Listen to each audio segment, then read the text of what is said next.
Hello students, आज हम discuss करेंगे what do we understand by cash flow statement. जैसे कि नाम से क्लियरली समझ में आता है, कैश फ्लो स्टेटमेंट बात करता है about inflow and outflow of cash.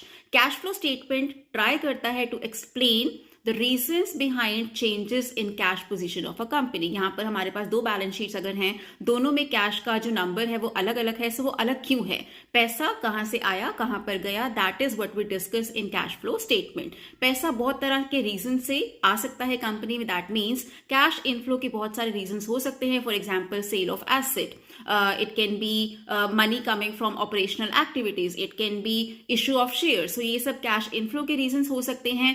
Cash outflow के भी बहुत सारे रीजंस हो सकते हैं कंपनी में, जैसे कि purchase of an asset, redemption of a loan, payment of interest. So these reasons are basically responsible for cash outflow in a company. ये सब हम कंसीडर करते हैं and we prepare cash flow statement for a company.